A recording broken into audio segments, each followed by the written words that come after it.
Okay, we are back. This is part 2. I'm taping this over again because I just messed it up. By the way, we're doing these videos because we are behind, because we had 7 snow days this semester, and when we're about like a week behind. We're pretty much like 2 full blocks behind last year's pace, and there's no way that MBHS is going to actually extend the school year, so we're going to keep doing this until we're caught up, which is almost. Also because I bought a new video camera and because I can. Okay, so curve sketching, there is one function which is pretty interesting, which we're gonna sketch right now, and the function is f of x equals e to the 1 over x.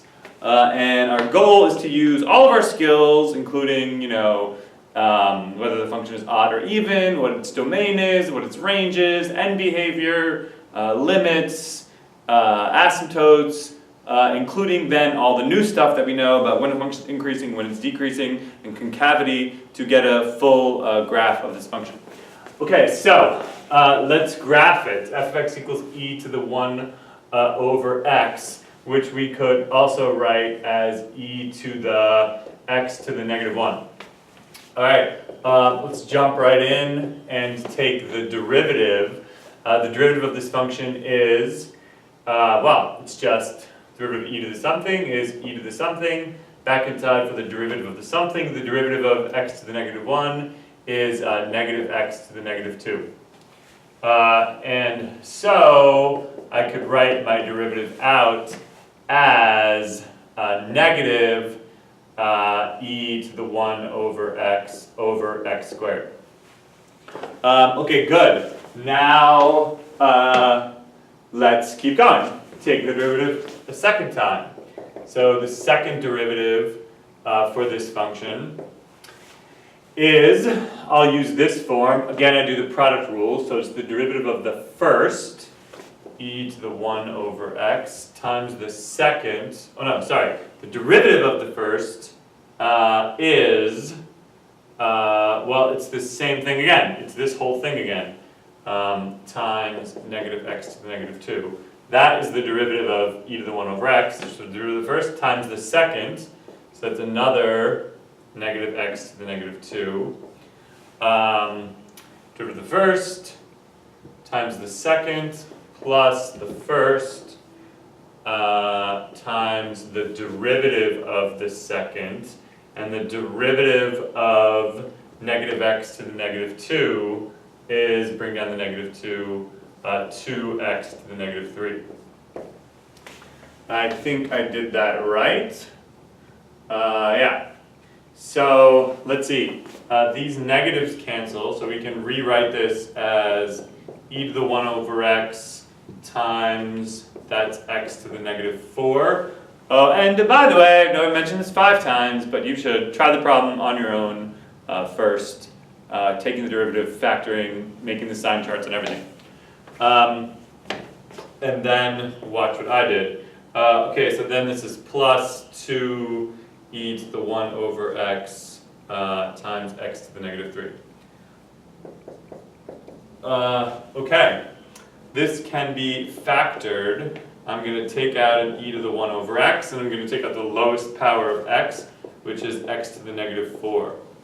And if I do that, I get 1 plus 2, that was taken out, and that should just be x. Alright, looking good.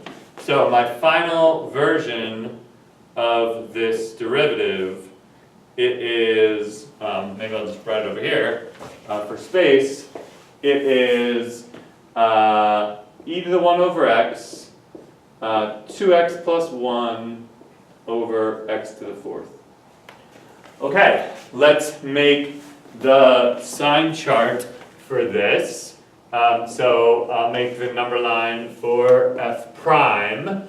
Well, e to the 1 over x is always positive, and x squared is always positive, so there's a negative there, so in fact, this is pretty boring. This function is just always, this derivative is just always negative, which means the function is always decreasing. Now, let's look at the second derivative. Well, again,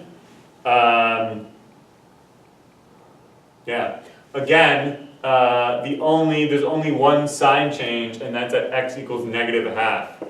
So at negative a half, the second derivative is going to change sign from negative to positive. That's always positive, that's always positive. So it's going from negative to positive, which means it's going to be concave down and concave up. Yeah, and now we put it together and see that there's only one important number, which is negative a half. This function is going to be decreasing, concave down, and then on this interval it is going to be decreasing, concave up. So like this. Alright, so that hides some relatively crazy behavior that we can expect from this function, because of course if we look at what is the domain of this function, well, I can plug in anything except 0. So the domain will be all real numbers minus 0. And something really crazy is happening at 0 because, well, that's going to that exponent's going to blow up. And also the function's not differentiable at 0, and the second derivative doesn't exist at 0 either. So we need to investigate that. Okay. Let's look at that now. Should we just jump right in? No, let's look at the end behavior. That seems important. So what is the limit as x goes to infinity of e to the 1 over x? Well, x is now like a really, really huge number, so 1 over a really huge number is a tiny number, so this is basically like e to the 0 plus, and that is going to be basically 1, alright? Yeah, this is going to be 1, and I guess a little bit more than 1. So the answer is still 1, but for graphing purposes it's going to be a little bit more than 1, because if I plug in a number a little bit more than 0 into e to the x, it's a little bit more than 1. Okay, how about the limit as x goes to negative infinity of e to the 1 over x? Well, now that's 1 over like negative a million, so that's kind of like e to the 0 minus, and if I plug in a number into the e to the x function, which is a tiny bit less than 0, I get a number just a tiny bit less than 1. Okay, so this is very strange and mysterious. We essentially have, we have end behavior of 1 in both directions. Okay, maybe we should start, let's look at what happens at 0. So, alright, so let's take the limit as x approaches 0 from the left of this function, and we'll look at x approaches 0 from the right. Alright, well, as x approaches 0 from the left, that's 1 over a tiny negative. 1 over a tiny negative is a huge negative. So this is basically like e to the negative infinity. And e to the negative infinity is like a 0 plus. It's pretty hard. And if we take the limit as x approaches 0 plus of e to the 1 over x, then we get, now that's 1 over a tiny positive, that's a huge positive, so this is basically e to the infinity, and that's infinity. Alright, I know the domain, I know the end behavior in both directions, I know the behavior of the function near 0, I know when it's concave up and when it's concave down, when it's increasing, when it's decreasing. Let's graph it. So, is this working? Yeah. So let's look at this. All right. Well, the only number I care about is negative a half.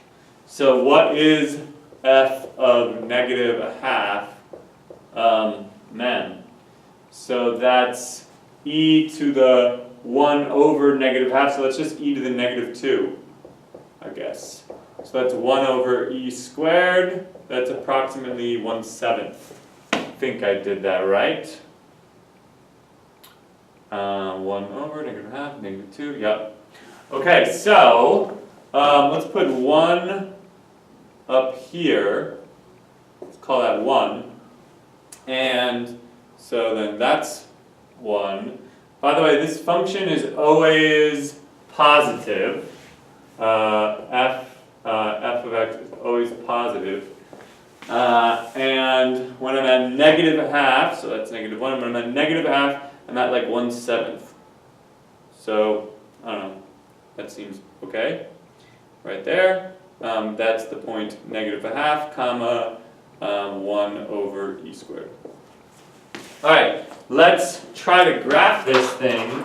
Well, I learned a bunch of stuff already, right? I learned that as x goes to infinity, it's a little bit more than 1. As x goes to negative infinity, it's a little bit less than 1. So I have a horizontal asymptote of 1 in both directions.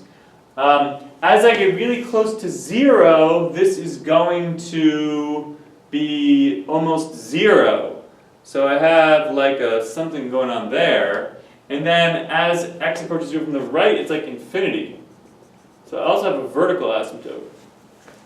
Alright, what does this function look like? Well, I start at negative infinity, a little bit less than 1. So I'm like over here. And according to my chart over here, I'm decreasing. This function's always decreasing. And it's concave down on the interval from negative infinity to negative a half. So that means that my function is concave down, and then there is a point of inflection right here at negative a half. That's where it goes from being decreasing concave down to decreasing concave up. And then as x approaches 0 minus, the function approaches a number which is a tiny bit more than 0, but never hits 0. This function is always positive.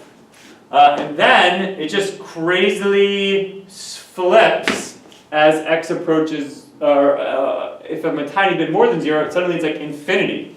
So we're like way up here. So the fact that this said that this function was decreasing concave up, although that's correct on the interval negative 1/2 to infinity, it kind of hides the fact that this function has been crazy at 0. So then I think what we must have is a decreasing concave up function, and then something like this. As x goes to infinity, this function gets closer and closer to 1. So this is a crazy function with really interesting properties which calculus reveals completely. It has no relative extrema, and there's just this one point of inflection right here at negative a half comma 1 over e squared. Okay, if you're watching these in order, there's one more video which is one more function which is in part 3. Okay, cool.